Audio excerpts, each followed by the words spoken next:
Welcome to the Introduction to Query-Based Ad Hoc Reporting in Maximo 7.6.11 course, a short course created by Technology Training and Consulting. My name is Ann Antonelli, and I will be your instructor for this course. In this course, you will get a quick overview of the IBM Business Intelligence offerings. For more information on these offerings, you can watch the Basic Reporting class. We will also do a short review of the advanced searching techniques in Maximo. We will review saving queries for you to be able to create these query-based ad hoc reports from. Most importantly, we will go through each tab in the Ad Hoc Reports dialog box and create a basic list type query-based report. We will run this report and see how to go back in and edit the saved report. Along with the course recording, this course also comes with a printable PDF courseware document that includes step-by-step instructions for everything you see in the recording. I will reference courseware page numbers throughout the video for those who want to follow along with the courseware as well.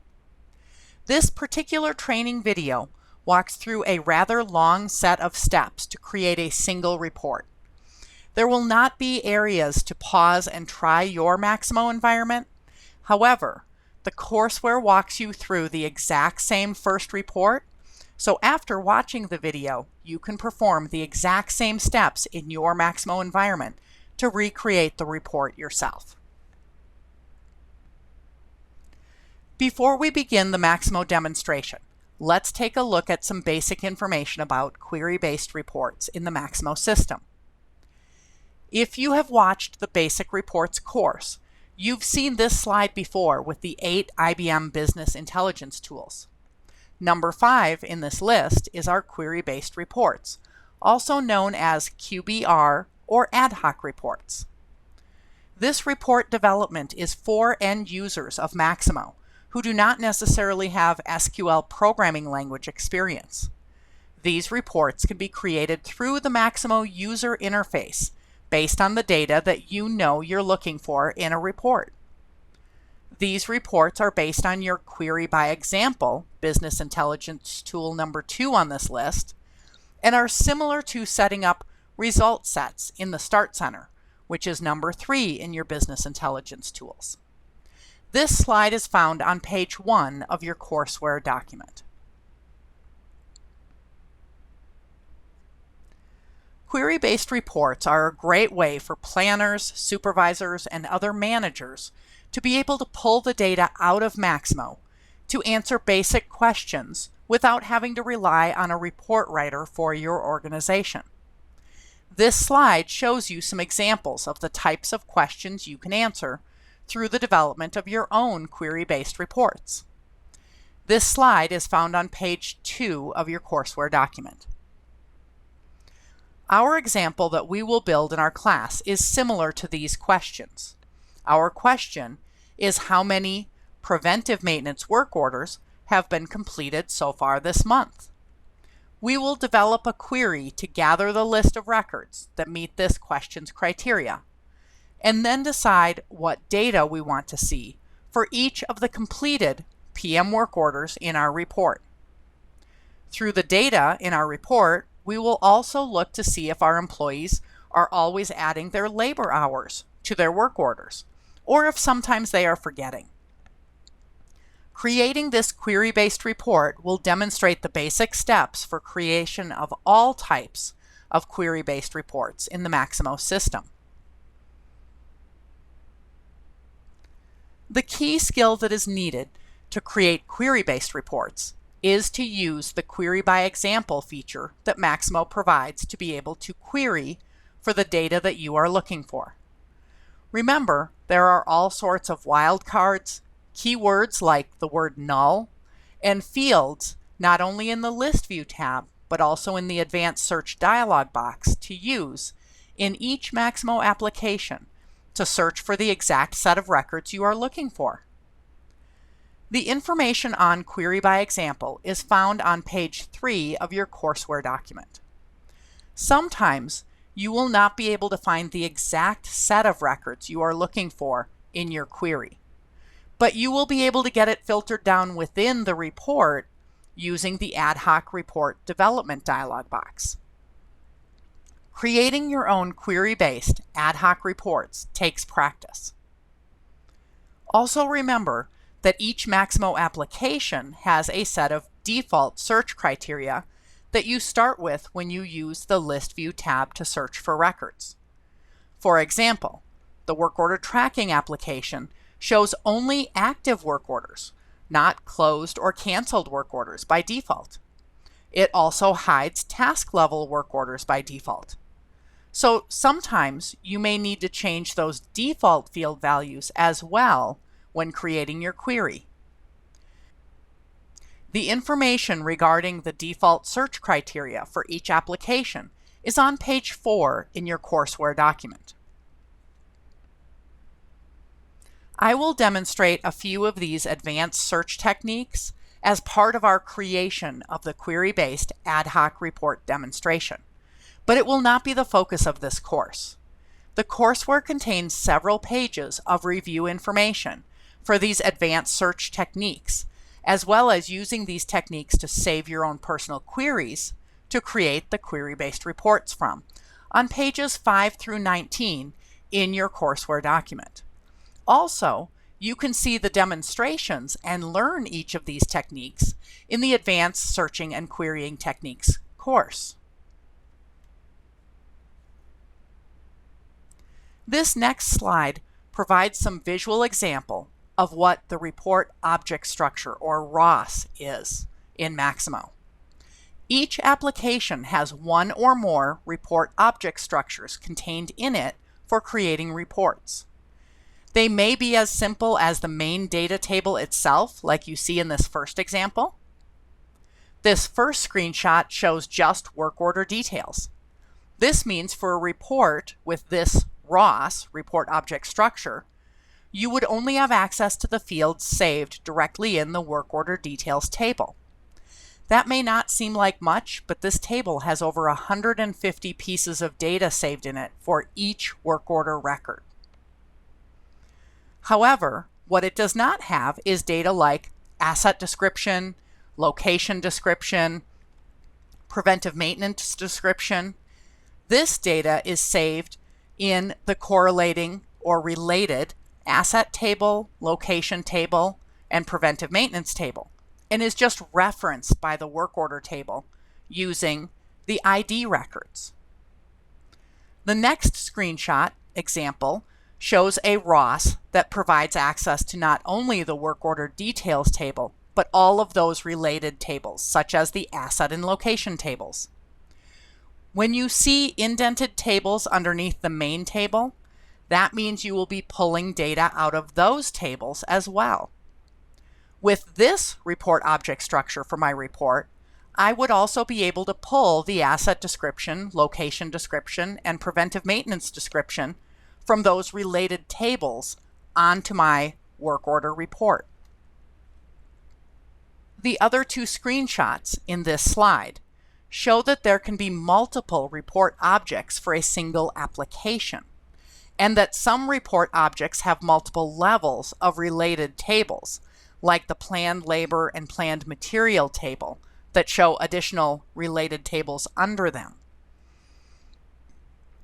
Additional report object structures can be created by your Maximo or report administrators in your organization.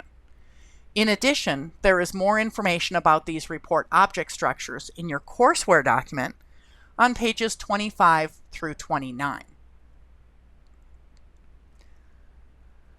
When you begin creating your query-based report, the Content tab displays your ROS on the left side and the data for the report on the right side of the dialog box. On the top of the data is the list of available fields based on the table in the ROS that is selected. On the bottom is the list of fields that are selected fields for the report. Not every application will begin with a group of selected fields, but in the case of this example in work order tracking details, you see that the 9 columns for your List View tab are by default selected fields when you create a report in this application. You can see on this slide that you have buttons to add additional fields, and you have buttons to remove any fields you do not want. In addition, there is a column in the Selected Fields section for the order in which the columns appear in your report. Next to the Content tab in this dialog box is the Calculate tab. The Calculate tab requires additional security to be used, and you should have some knowledge of SQL programming language to understand the type of expressions that you create in this tab. This tab allows you to perform functions like subtracting the planned material cost from the actual material cost to see if you went over or under budget. It also allows you to display dates only for date time fields, like the actual start and actual finish dates on your work order. We will not be demonstrating the use of the Calculate tab in this Introduction to Query-Based Reports course. The next tab is the Summarize tab, and again, this tab requires additional security rights, beyond just creation of ad hoc reports security rights to be able to use it. This tab works much like the core functions inside Microsoft Excel. For example, if you select the actual labor cost field in the work order details table and then select the function of total, it totals up all the actual labor costs for all the records in the report and places the total as a summary line at the top of the report. As you can see from the different function buttons, you can count the number of records in the report, get totals and averages for any number data column in the report. You can also find minimum and maximum values for any number type field, and there are functions for median and mode as well in the Summarize tab. We will not be demonstrating the use of the Summarize tab in this Introduction to Query-Based Reports course. The last tab you will see in the Ad Hoc Reports dialog box is the Format tab. This tab allows you to filter for certain records. As I mentioned earlier, you may not be able to narrow down your list of records to exactly the ones you want to look at by just querying in your application. But if you have a larger list and then you want to filter down on a field that's not available in the query fields, like the actual labor hours, you can do it here in the Filter area on the Formats tab. This tab also allows us to group data that is alike together. So you could group work orders by their priority or by their status or even by the supervisor assigned. You can see that you can group by up to 3 different fields within a single report. Finally, you have sorting features, both ascending and descending, and again, you have the option to sort on up to 3 different columns of data. For example, you might want to sort based on the target start date, and then the secondary sort may be based on actual completion date. We will be demonstrating all 3 pieces of functionality in this tab in this course. When you use the filter fields on your Format tab, it creates parameters in your report request page. You will not be able to preview reports with parameters. You must save the reports and run it like you do any other out-of-the-box or custom report from your report list in the application. The filters become fields at the top of the request page for you to add values to when you run the report, as you see in this slide. If you need those fields to be tied to a list, like the list of statuses in your organization, or to be required, like the one you see here, you will work with your Maximo System Administrator or Report Administrator to have that set up for you. You will not have the rights to make those changes yourself. This course is going to focus on a 3-step process to build query-based reports. This slide is found on page 30 of your courseware document. The first step, of course, is to build the query to find the records that will be included in your report. So we will be creating and saving a query to get started. It is not required that you save your query before you create your report, but when you are first starting out, it is highly recommended. You will find that as you begin creating these query-based ad hoc reports, that sometimes you end up having to start your report over again. If the query that the report is based on is saved, then you don't have to start from the beginning and create the query all over again as well. In addition, sometimes creating one report leads to an idea for another report with the same set of records. Again, step 1 is complete and you can immediately move to step 2 if you save that query. Step 2 is all about the report object structure, or the ROS, in the application where you build your query. It is important to know what the ROS for each Maximo application you build reports in looks like before you begin trying to develop your report. You can request additional access to more report object structure information from your Maximo and/or reports administrator. Finally, in step 3, we need to know what data we want in our report. Data is usually represented by the fields on the records that are in your query result. So, as an example, if I'm creating a report in work order tracking, I might want to see the work type and the priority of the work order in my report. In addition, I might want to know which supervisor was assigned to the work order, how many labor hours have been added to the work order, or the total material cost on the work order. Not only do I need to make sure the ROS contains all this information, but I need to know how to find each piece of data.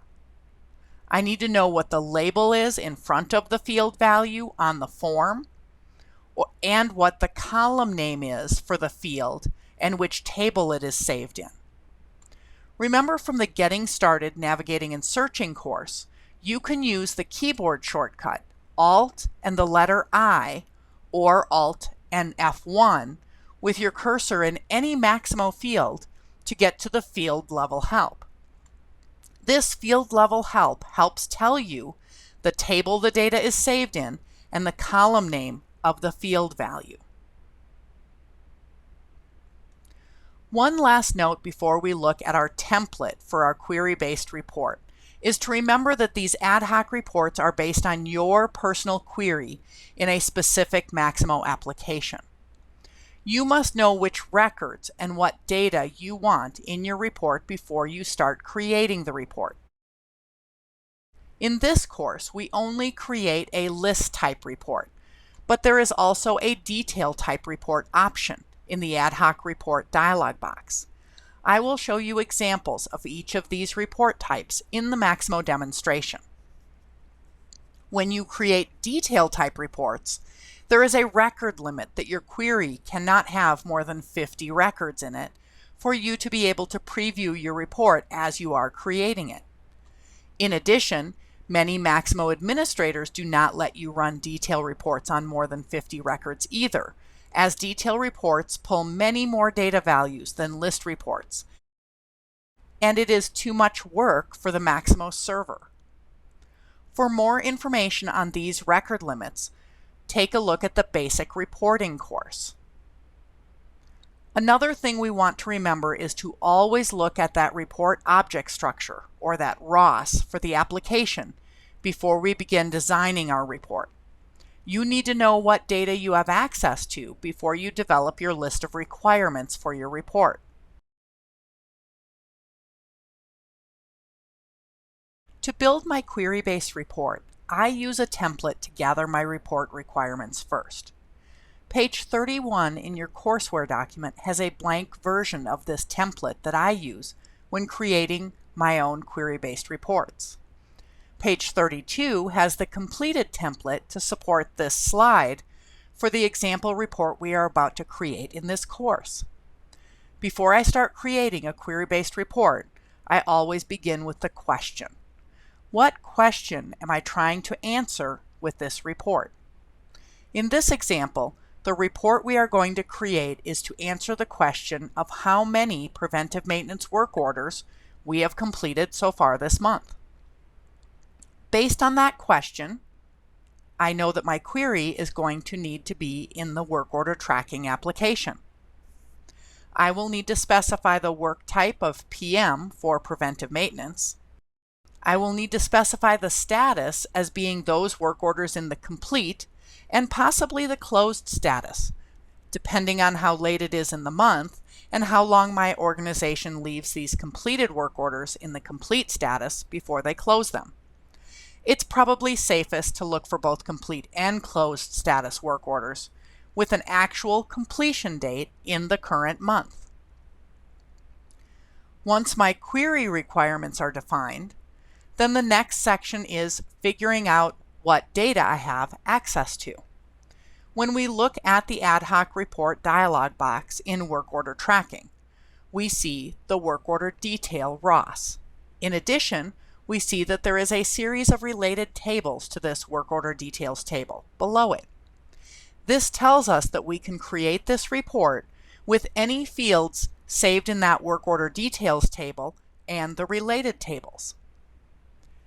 Finally, we decide on the data to show in our report. We see a total of 9 fields by default already in the selected fields section for the report. These fields match the 9 fields from the List View tab of work order tracking.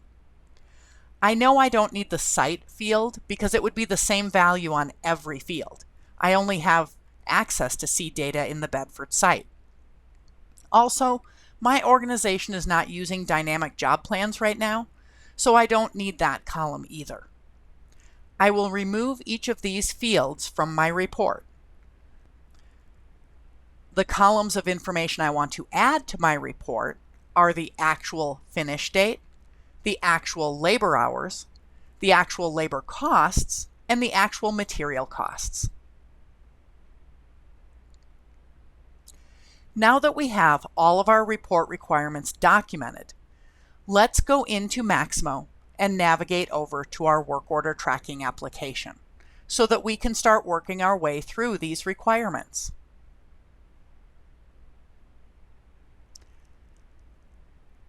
In my work order tracking application, I am going to begin creating my query with that criteria of complete and closed status work orders with the PM work type and the actual finish date in the current month.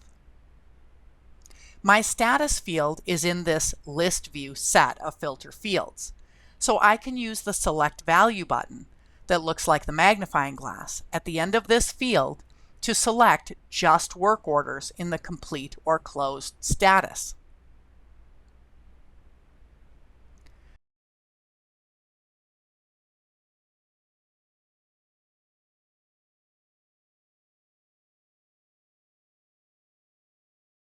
My work type and actual finish date fields are not in my list view filter fields, so I will need to go into the advanced search dialog box to enter data into those fields.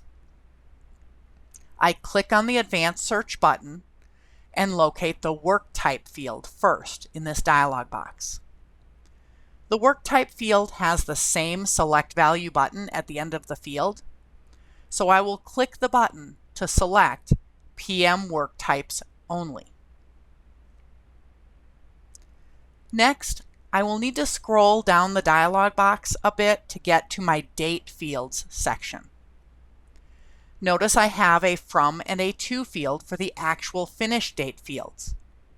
Remember, you can use greater than and less than symbols in front of your date field search values, or you can use the to and the from fields to specify your date ranges. My date range is from the 1st of this month to the end of this month. So in my example, I am going to use the to and from fields. Once I have all of my search criteria values in their fields, I can click the Find button at the bottom of this dialog box to look at my query result set. I have several records in my result set, but it looks like they are all in the complete status. I don't see any records in the closed status.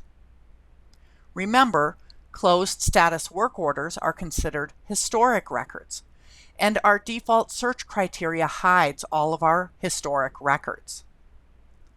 Let's go back into the Advanced Search Fields dialog box and remove the N value from our History field. The field does have a Select Value button to choose from Y for yes and N for no, but in this case I'm looking for both historic records in the closed status and non-historic records in the complete status. So I need the field to be blank to see both types of records at the same time. Now I can click the Find button again, and this time I see that there are a couple of closed records as well. It's a good idea when you're first beginning to create ad hoc reports to save these queries in case you need to create more than one report for the same document set. I am just going to click on the Save Query button at the top of my screen and name this query All PM Work Orders Completed This Month. I need both a description and a name, so I will just copy the name into the description field. This does not need to be a public query for the report to work, so I am going to keep it as a private query. The steps to create and save a query using the More Search Fields dialog box are on pages 13 through 19 in your courseware document.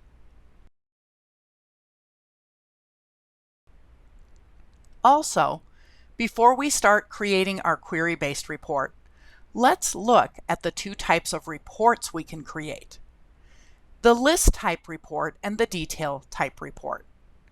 I am going to run two different IBM out-of-the-box reports in the work order tracking application to help define these report types. I am going to run the work order list report and the work order detail report. This lets you see the difference between the two types of reports that you can create through the Query-Based Reports dialog box. Using the Side Action panel under the More Actions section, I'm going to scroll down until I see the action to Run Reports.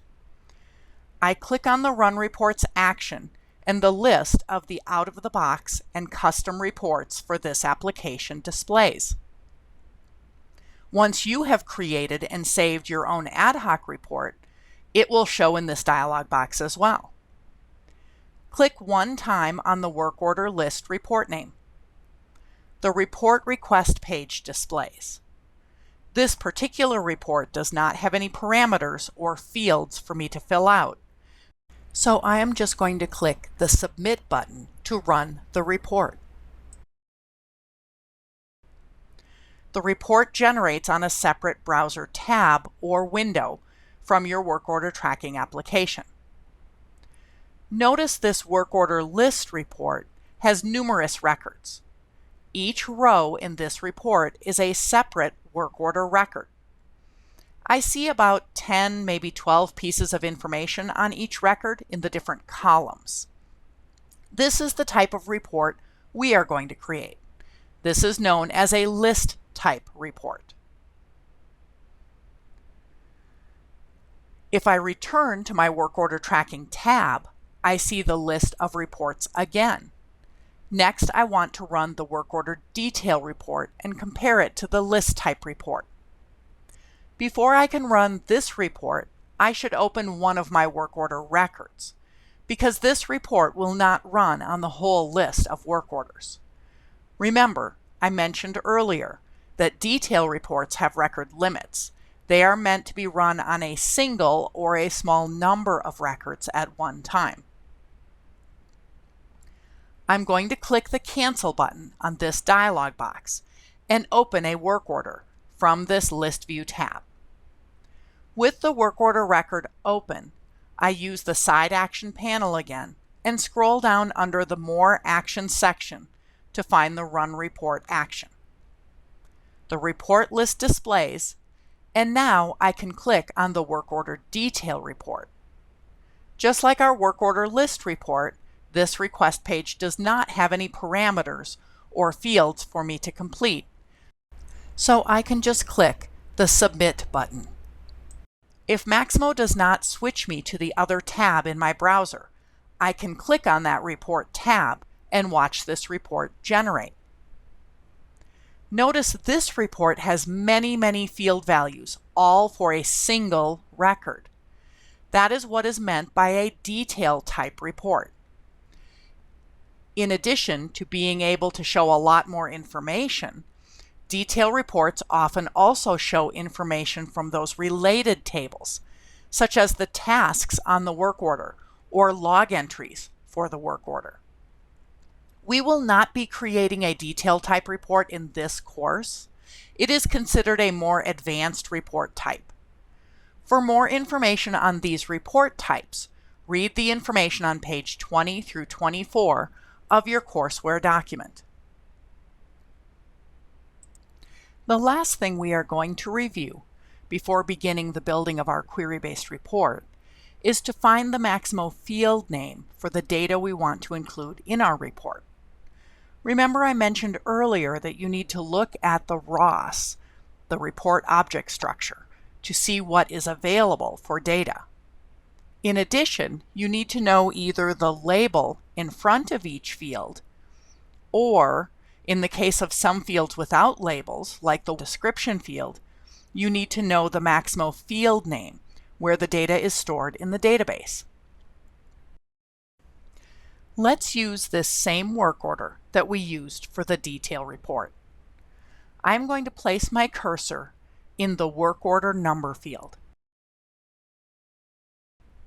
When I hold down the Alt key on my keyboard and press the letter I or the F1 function key on my keyboard, a dialog box displays that shows me field level help for this field. We demonstrated this feature in the Getting Started Navigating and Searching course. It is one of the many levels of help in the Maximo system. This field level help dialog box not only provides a short description of what the field is used for, it also shows you the table the field value is saved in and what column in that table the data is saved in. This table.column value is what we want to write down before we begin building our report. It will help us locate the data in the ROS. As you can see, the column value is WONUM, W-O-N-U-M, rather than work order number. So this is an example of a field that might be difficult to find in our list of 150 plus fields in the ROS without this table.column value. I am going to look at the actual finish date field next. Again, I'm going to place my cursor in the field, hold the Alt key on my keyboard down, and press the letter I on my keyboard. The internal field help dialog box displays. Now, I want to write down that table.column value. You see it says ACT Finish, ACT Finish, all as one word with no spaces for the column name. Sometimes the column names are that similar to the field label, but not always. Let's try this one more time with our asset description field. Navigate back up to the field next to the asset number and click in the field. Remember, it does not matter if this field is read-only or editable. You can still hold the Alt key down on your keyboard and press the letter I and get to the field level help. Notice this table.column value is different than the others that we have been looking at. The table name is asset rather than work order. This means that for us to add this field value of asset.description to our report, there needs to be a related subtable under the work order table for the asset table. As you can see, it is important to look up the table.column value of every field you want to place on your report before you begin building your report. That is why we always use the planning sheet before we begin building the report. Now I'm ready to start creating my query-based report. Let's click back on our List View tab again, and in the Side Action panel under Available Query section, click one time on the name of the query we saved earlier.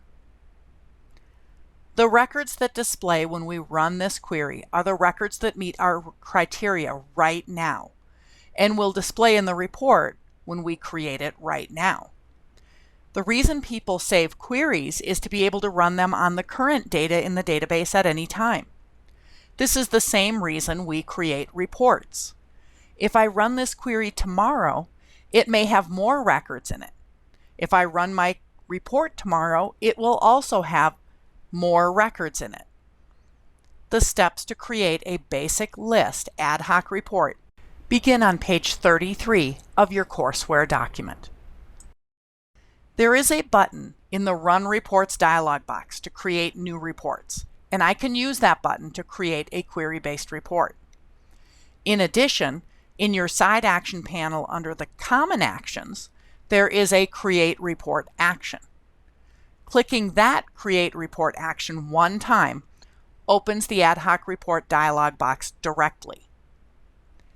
The default report style is the list report, so I am not going to change that. In addition, there is a check mark in the field that says Save Application Query to Report, and I am not going to uncheck that either. This checkbox means that the query that I saved in my work order tracking application is going to become a part of the report I create. You will see the SQL query language at the end of your report the first time it displays. In addition, I will be able to delete the query in the work order tracking application later if I no longer use it. There are reports that can be created without a query. This allows the user of the report to query on any records in the application and then run the report to see a specific set of data for the records. These are known as report templates. Next, I'm going to give my report a title. This title is what will show up in the list in your report list dialog box with the existing out-of-the-box and custom reports. I am not going to click the Share checkbox in this dialog box. You may not have this Share checkbox in your Maximo environment. It is only there if you are allowed to publish your reports for other Maximo users to run them. Once you check the Share checkbox and save the report, it is no longer editable. So that is why we are not going to click it at this time. If your organization does not give you access to this field, then your Maximo administrator needs to publish reports for you if you are going to share them with other users. All these fields on the Style tab are also referenced on page 35 of your courseware document. Let's click the Content tab and look at both our report object structure and our list of fields that are by default in the report already. Remember, the selected fields at the bottom match our list view in our work order tracking application. If there are fields in this list that we do not want, such as our site field, we can check the checkbox next to the site field and click the Remove Selected button to remove that field from our report. Page 36 through 38 shows this set of steps in your courseware document.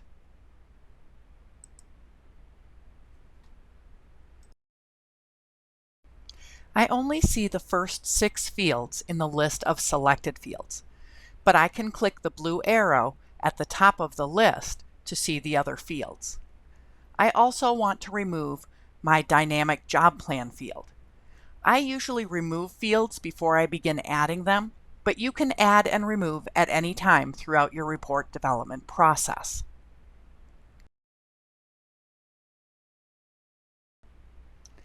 At the top on this dialog box is the Available Fields section. I have filter fields above the list of field labels and values that allow me to easily find the fields I'm looking for. The Label column is looking at the text in front of the field. Again, we only see a few fields at a time, but you can use the arrows at the top to scroll through and see some of these field labels.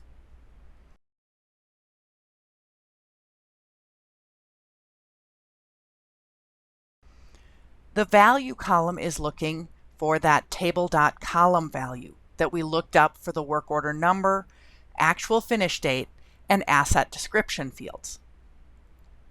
Let's try filtering to find our actual finish date field by typing in that column value of ACT finish as all one word.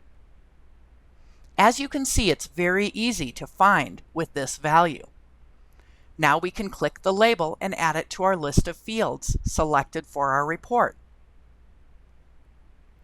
Notice in that list of fields our other column values that we looked up. WONUM for the work order ID is also there. The Data Type column allows us to filter down a list to a type of field. For instance, if we only want to find currency type fields for this record, we can filter on the data type of amount. Remember from our template, we wanted to add a couple of cost fields. So let's filter on that amount data type first. I wanted to add my actual labor cost and actual material cost fields to my report, and I see those fields right at the top of the available fields list when I filter to only data type of amount. Let's click the checkboxes next to these fields and then click the Add Selected Fields button. This is another way to add fields to your report.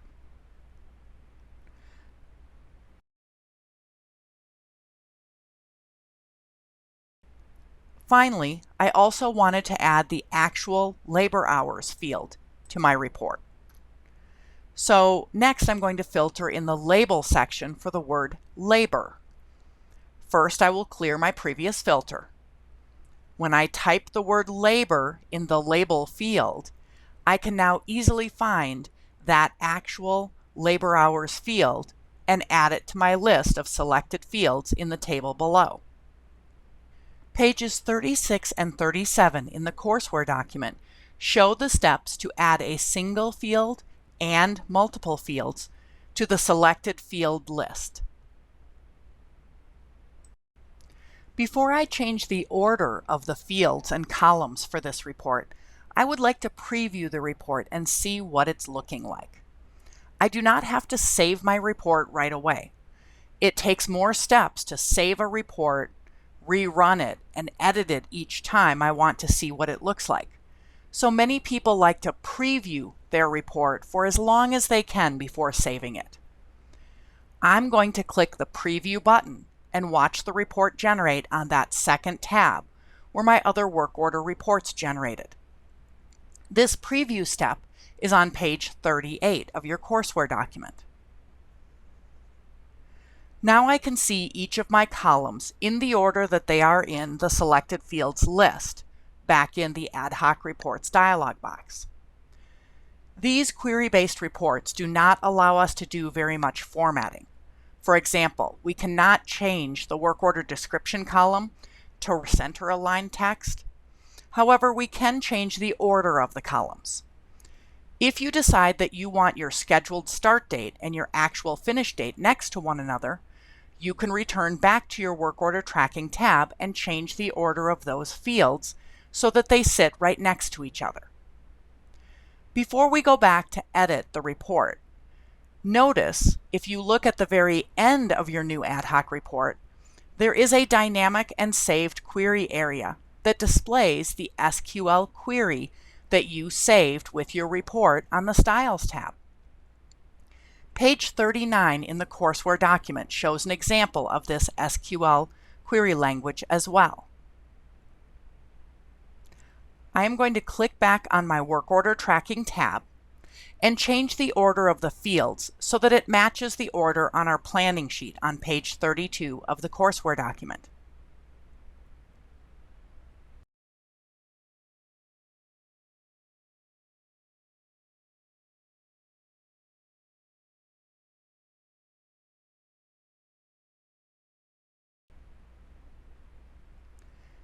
Then I can preview the report again to confirm everything is the way I want it.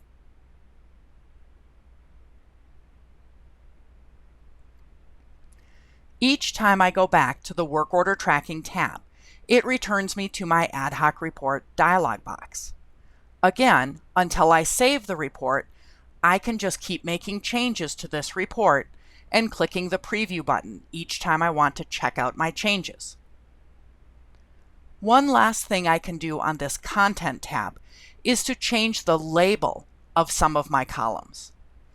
Let's say that rather than the column header of work order, I want that column header to say WO # for work order number. And maybe I want that # added to my asset label as well, since it's really just the asset number. I can change the labels to what I want them to be and preview the report one more time to confirm those changes worked as well.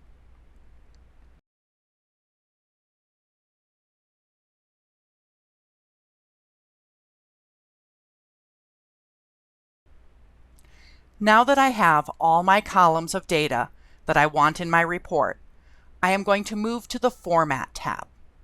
Remember, the Calculate and Summarize tabs require additional security rights to see and use in QBR. These are advanced topics and are not covered in this introduction course. The Format tab allows me to do sorting, grouping, and filtering within my report data. Your courseware document shows using this Format tab on pages 40 through 47.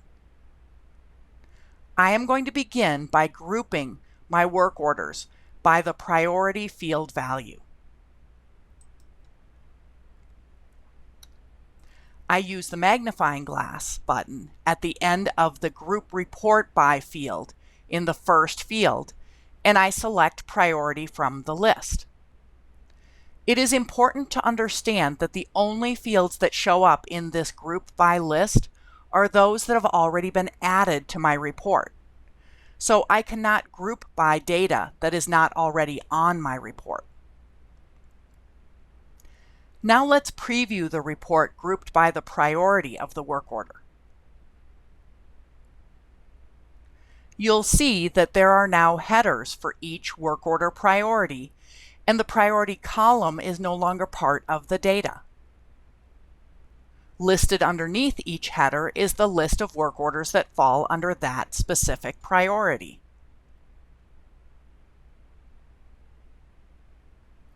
Let's go back to the Work Order Tracking tab and add sorting to our report as well. Oftentimes we sort on things like dates or priorities. I already have my priority field in the Group By section. If you look to the right of that Group Report By field, you'll notice that it automatically allows me to sort my grouping values as well. So if I wanted my priorities to be in reverse order because the higher priorities are more important or critical work orders, I could uncheck the Ascending Order checkbox at the end of the Grouping field, and it will resort my priorities largest to smallest. Let's preview the report again. See the difference? In addition, let's go back and sort on one of our date fields. Let's sort on the actual finish date. I will leave the sort in ascending order. Let's preview the report again.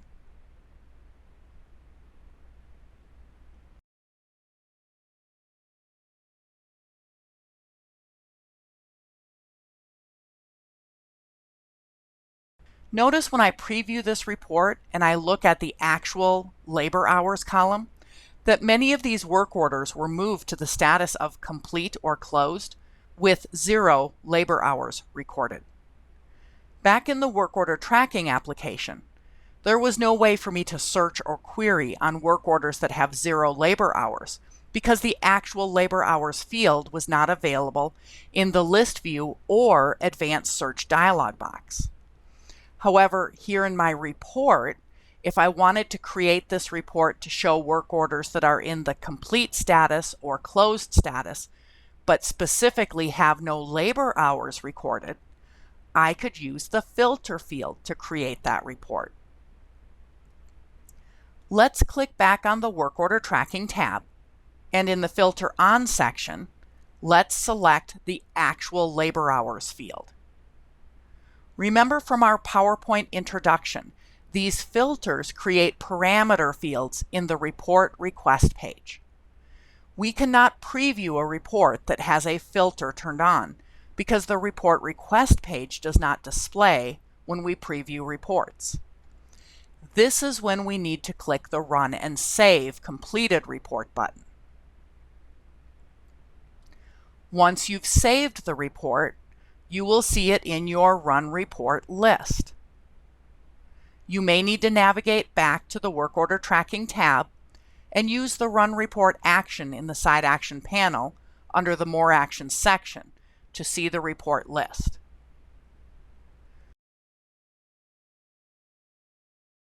Click one time on your report name and the report request page displays with your parameter at the top. In our example, we are now looking specifically to filter out and display in our report only those closed and completed PM work orders that have 0 labor hours.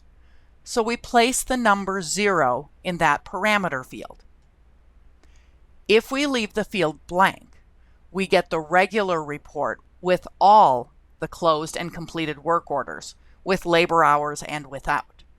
So this report actually works in 2 different ways now that we have added that parameter. And let's look at the report when it shows the filtered list of work orders that have no time entry. The steps to run a saved report are on pages 48 through 51 in your courseware document. The last thing that we want to look at in this course is how to edit a report once you've saved it. If you click back on your Work Order Tracking tab now, you see your list of reports rather than your Ad Hoc Report dialog box that we were working in earlier. Notice that the report that you are creating has a pencil and a trash can next to it. This is because you own this report. At any point, you can click the trash can to delete the report. But if you just want to go in and continue to make changes to the report, you click the pencil.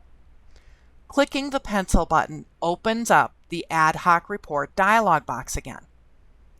The steps for editing an Ad Hoc report are on pages 52 through 57 of your courseware document. Remember, once you've added a filter to your report, each change you make from here on out needs to go through the Run and Save steps rather than the previewing of the report. Let's take a look at the Format tab one last time. Notice you can filter, group, and sort on up to 3 different fields in each of your reports that you create. If you ever need to filter on more than 3 fields, your Maximo Report Administrator can help you add additional filter fields to your reports. Let's navigate back one last time to our Style tab.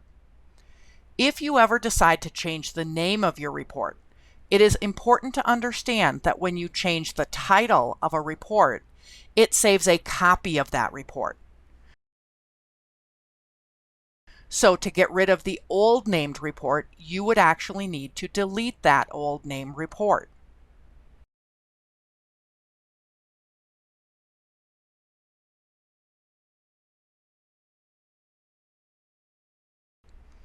This is the end of the Introduction to Query-Based Ad Hoc Reporting in Maximo 7.6.11 course.